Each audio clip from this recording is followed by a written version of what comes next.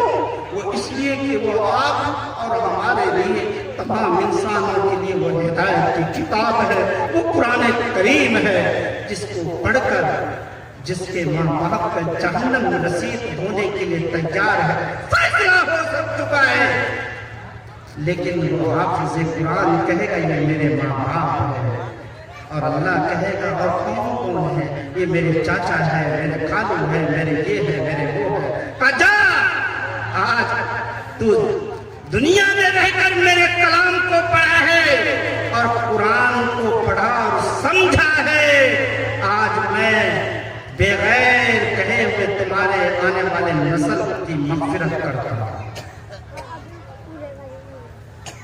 یہ قرآن کی عظمت ہے، یہ مدرسے میں پڑھایا جاتا ہے۔ بایزید بسطامی رحمۃ اللہ علیہ ایک بہت بڑے عالم، بایزید بسطامی رحمۃ اللہ علیہ ابھی پیٹ میں ہیں۔ ان کے والد محترم کا انتقال ہونے سے پہلے اپنی بیوی سے وہ کہتا ہے کہ سنو، اگر میں مر جاؤں، یہ بچہ لڑکا ہو یا لڑکی، ان کو مدرسے میں پڑھانا، حافظ قرآن پڑھانا۔ لیکن آج ہماری ماں بہنیں کیا کہتی ہے؟ میرا بچہ اگر پیدا ہوگا، بیٹا ہو یا بیٹی، میں انگلش میڈیم میں پڑھاؤں گی۔ کوئی عیب نہیں، آپ انگلش میڈیم میں پڑھائیں، کوئی عیب نہیں، انگلش پڑھائیں گے، IAS تیار ہو، لیکن مولانا تیار ہوگا تو آپ کے وجود کو باقی رکھنے کے لیے یہ اپنے آپ کو سر کٹا سکتا ہے، لیکن سر جھکا نہیں سکتا۔ بایزید بسطامی رحمۃ اللہ علیہ پیدا ہے، ان کے والد محترم کا انتقال ہوا۔ بیوی کو یاد آئے کہ ان کے والد نے مجھے وصیت کر گئے تھے کہ بچہ پیدا ہو، لڑکا یا لڑکی، لیکن الحمدللہ لڑکا ہوا۔ بچہ جب چلنے لگا، 6-7 سال کا ہو گیا، تو ماں نے اپنے بچے کو کپڑا پہنا کر کچھ سامان بچوں کے ہاتھ میں دے کر وہ ماں خود جاتی ہے اور جا کر مدرسے میں داخلہ کراتی ہے، اور کیا وصیت کرتی ہے؟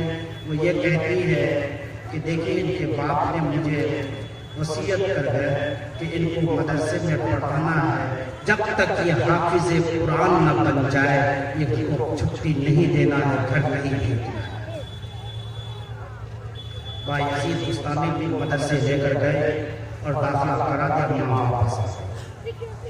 بچہ پڑھتا رہا، معصوم بچے کو دیکھ کر آپ کی آنکھوں میں آنسو آنا چاہیے۔ چٹائی پر بیٹھ کر یہ بچے مدرسے کے 4 دیواریوں کے اندر جب پڑھتا ہے، یہ نہ کسی شادی میں جاتا ہے، نہ کسی ریلیشن میں جاتا ہے، نہ گرمی دیکھتا ہے، نہ بارش دیکھتا ہے، نہ سردی دیکھتا ہے۔ مدرسے کے 4 دیواری کے اندر قرآن سے دل لگاتا ہے اور قرآن کو پڑھتا ہے۔ اے میرے مسلمانوں نوجوانوں، جن کے بچے ہیں، آپ سے زیادہ قربانی علماء کی ہے، وہ حفاظ کرام کی ہے، جو اپنے رشتہ داروں کو، اپنے اولاد بال بچوں کو چھوڑ کر مدرسے میں 24 آورز 24 گھنٹے بچوں کو پڑھاتے ہیں اور تربیت دیتے ہیں، اور پھر بچہ حافظ بنتا ہے۔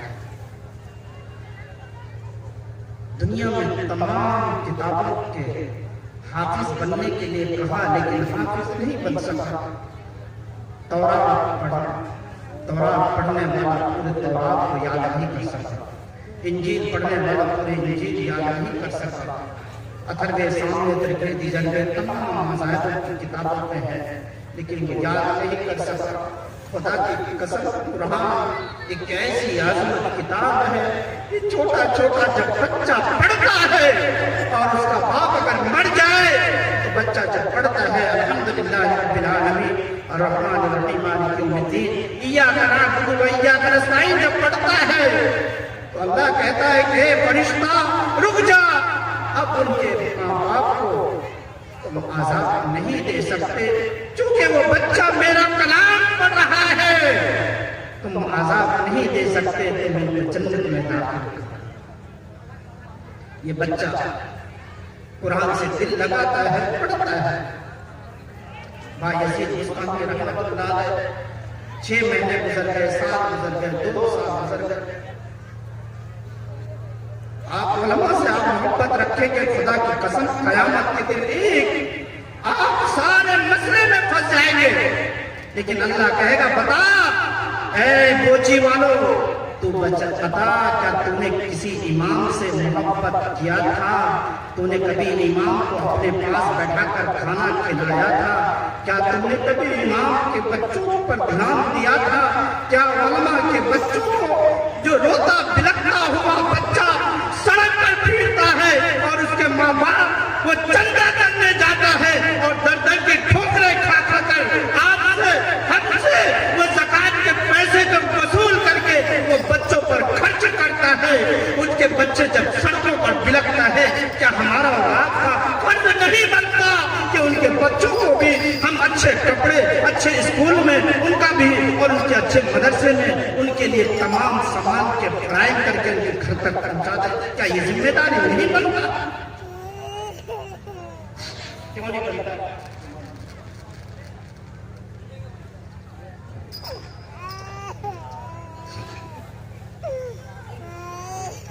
پھر اللہ پوچھے گا جو اماموں سے علماء سے محبت کیا کہا جی میں نے اپنے مسجد کے مہمان بڑا افسوس ہے میں اس علاقے میں اتنا گزرتا ہوں چونکہ میری پیدائش نہیں کی ہے، میں دیکھتا ہوں کہ مسجدوں میں کسی علماء اگر آتا ہوا دیکھ لے تو علماء کا انتظار نہیں کرتا، ایک جاہل آدمی جا کے امامت کرنے لگ جاتا ہے۔ مسجد بڑی بڑی بنا دیتے ہیں، ٹائل پتھر کا انتظام کرا دیتے ہیں، لیکن اچھے عالم کے لیے آپ کو فکر نہیں ہے۔ آپ چاہتے ہیں، آپ اس لیے تو نہیں چاہتے کہ اچھے امام آئے، مفتی آئے، عالم آئے تو ان کو مجھے 10,000 روپے تنخواہ دینا پڑے گا۔ یاد رکھیے اگر آپ نے عالموں کو اپنا نہیں سمجھا، اپنے فیملی کی طرح نہیں سمجھا تو یہ عالم کام کرنا، اس لیے مولانا ابوالقاسم دامت برکاتہم یہی فرماتے ہیں، ہر علماء کہتے ہیں کہ مدرسے کے مدرس، مسجد کے امام و خطیب، تم صرف مدرسے کے تنخواہ پر اب بھروسہ مت کرو، تجارت کرو تجارت۔ یہ علماء، یہ امام و خطیب آپ کے 24 گھنٹے ڈیوٹی، آپ کے بچے پیدا ہو تو آذان کان پہ امام دے، گھر پہ موت ہو جائے تو جنازہ امام پڑھائے، گھر میں شادی ہو تو نکاح امام پڑھائے۔ پھر ہم اماموں کو تنخواہ نہیں دے پا رہے۔ یاد رکھیے آپ پنجاب چلے جائے، جو پنجاب میں رہتے ہیں وہ معلوم ہے، اب بھی 40 کلومیٹر چل کر علماء آتے ہیں اور پھر جنازے کی نماز ہوتی ہے، ان کو 2,000 روپے دیتے ہیں آنے جانے کا خرچ۔ خدا کا شکر ہے کہ یہ ارریہ کی سرزمین اتنا پوتر دھرتی ہے، اتنا پاک اور صفائی زمین ہے کہ یہاں علماء اور محدث کی کمی نہیں ہے، لیکن اگر ہے تو کمی صرف ہماری اور آپ کی جو علماء سے ہم تعلق نہیں رکھتے۔ بھائی یزید بستامی رحمۃ اللہ علیہ جب 2 سال ہو گئے تو ماں کو یاد آنے لگا، کیونکہ باپ نہیں تھا۔ علماء کو پتا ہے کہ مدرسے پڑھاتے ہیں کہ بچہ پڑھنا یا سبق یاد نہیں ہوتا ہے تو اس بچے کو اپنے بغل میں بیٹھاتا ہے، یاد کرتے نہیں ہے کوئی استاد اپنے بچوں کے لیے، طلبہ کے لیے۔ آپ چاہے دعا کریں یا نہ کریں، آپ کی تو ذمہ داری ہے کہ بچوں کو مدرسے میں ڈال دینا، لیکن اس استاد سے پوچھے، اس مدرس سے پوچھے کہ رات میں تنہائی میں اپنے طلبہ کے لیے وہ دعا کرتے ہیں، اللہ یہ بچہ جس کے ذہن کمزور ہے، اللہ ان کے ذہن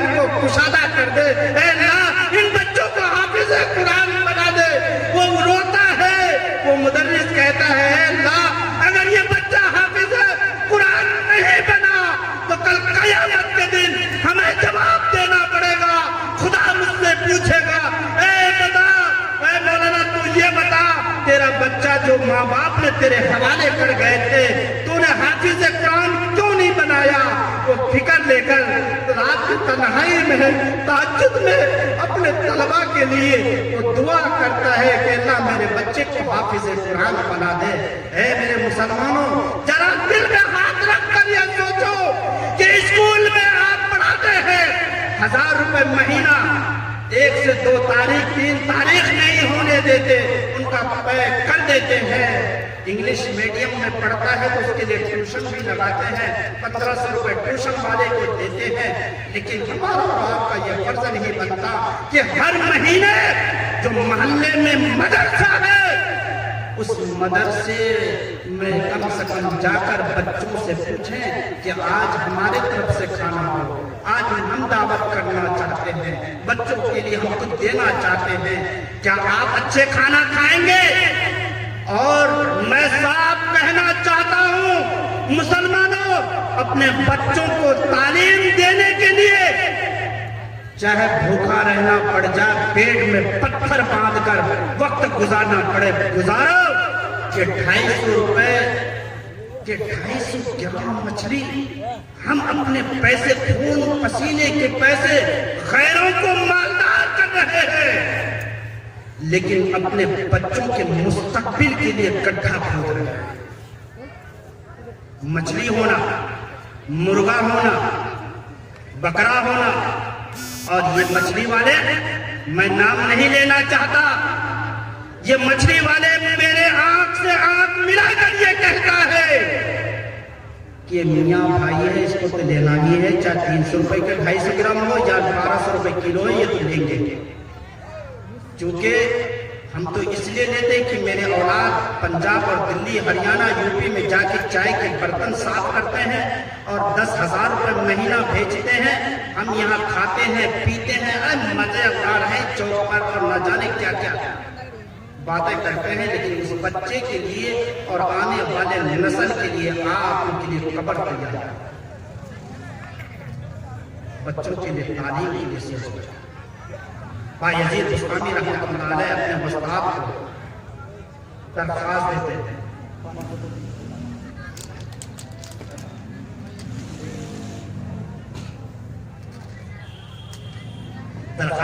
حضرت 2 سال ہو گئے لیکن سر کے تحت میری ماں بہنیں سنتی ہوگی, میری ماں بہنیں کان کھول کر سن لو, تم سے ہی دنیا آباد ہوئی اور تم سے ہی دنیا برباد ہوئی. اللہ نے فرمایا لَقَدْ خَلَقْنَا الْإِنسَانَ فِي أَحْسَنِ تَقْوِيمٍ, ہم نے انسان کو بہترین سانچے میں ڈالا ہے, بنایا ہے. یہ یہودی پورے دنیا میں ورلڈ میں 1 کروڑ 22 لاکھ ہے.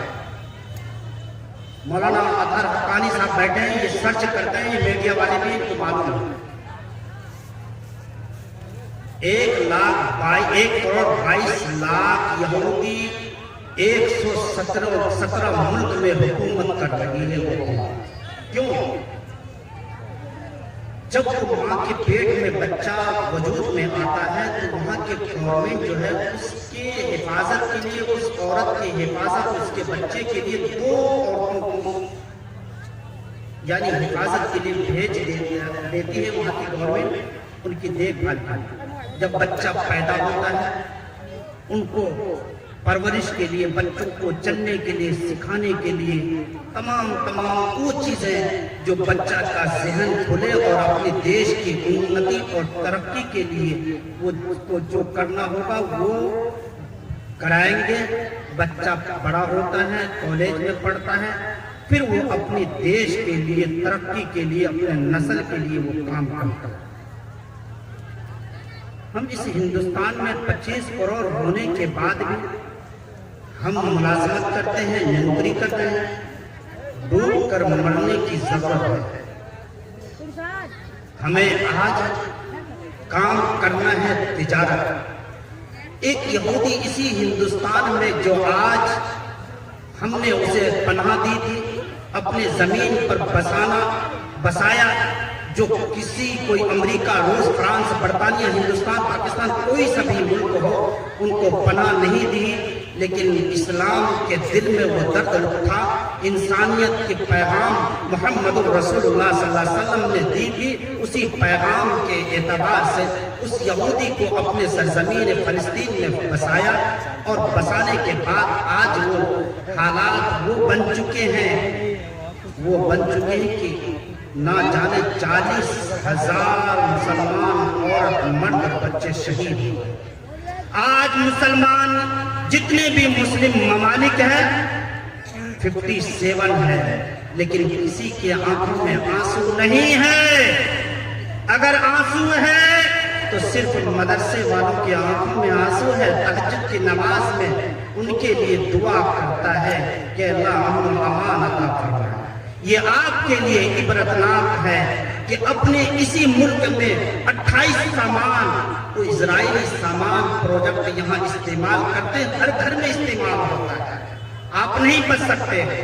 اسی ایک سنت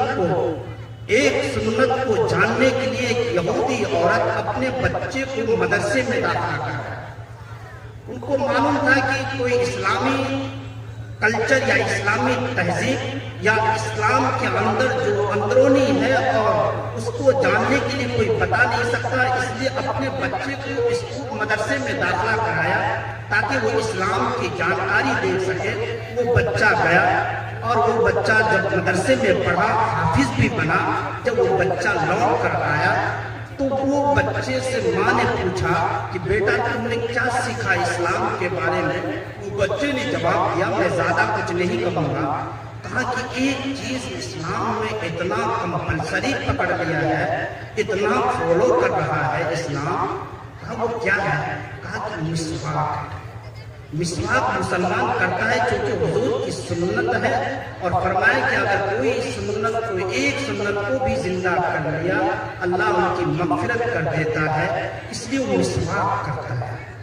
تو اس یہودی عورت کو بڑا تعجب ہوا کہ مسواک مسلمان فالو کرتا ہے، تو ایسا نہ کہو کہ اس مسواک کا وجود ختم کرنے کے لیے انہوں نے کولگیٹ اور برش کو ایجاد کیا۔ آج ہر گھر میں کولگیٹ، نہ جانے کتنے پروجیکٹ ہمارے گھر میں ہیں، اور برش کرتے ہیں، مسواک کو چھوڑ دیتے ہیں۔ اپنے بچوں کو تعلیم دینے کے لیے حافظ قرآن بنایا، وہ صرف مسواک کی فضیلت کو جاننے کے لیے۔ مسلمانوں کو یہ نہیں معلوم کہ میرا اسلام کیا کہتا ہے، حضور کی سیرت اور صورت کیا کہتا ہے، یہ جانکاری ہم نہیں لے سکتے۔ یہ مدرسے والے کو کیا ہو گیا جو یہ جلسہ کر کے آپ کو سمجھا رہا ہے؟ دور دراز سے علماء تکلیف، راستے میں اس قدر تکلیفیں اٹھانی پڑتی ہے آپ کو سمجھانے کے لیے۔ یہ آپ کو اگر سمجھنا ہو، اس کو صحیح ریسرچ کرنا ہو، تو آپ مدرسے میں آئیں اور علماء سے تعلق رکھیں، علماء سے پوچھیں کہ میری زندگی کیسے گزرنی ہے، میں اپنے بچے کے لیے کیا کرنا ہے، اور ہمارے معاشرے میں کیا ہونا ہے۔ یہ ہم علماء سے پڑھ سکتے ہیں۔ اگر داخلہ نہ لے تو کوئی بات نہیں، کم سے کم 10 منٹ علماء کے پاس بیٹھ کر اپنے معاشرے اور اپنے اسلام کے بارے میں جان سکتے ہیں۔ با یزید بات دور چلی جائے، با یزید بستامی رحمۃ اللہ ہے، جب درخواست دیا تو استاد نے کہا کہ بھائی تمہاری ماں نے مجھ سے کہہ گئی کہ جب تک میرا بچہ حافظ قرآن نہ ہو جائے تب تک چھٹی مت دینا۔ تو استاد نے ترکیب نکالی،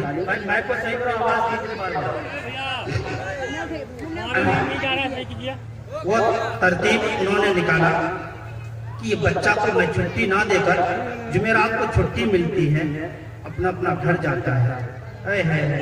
جب یہ معصوم بچہ مدرسے سے جب چلتا ہے، کیا چہرے پہ ان کی مسکراہٹ ہوتی ہے، کیا چہرے پہ وہ پھول کھلتا ہے، آپ تصور نہیں کر سکتے۔ چونکہ یہ علماء بیٹھے ہیں اپنے اساتذہ کے سامنے،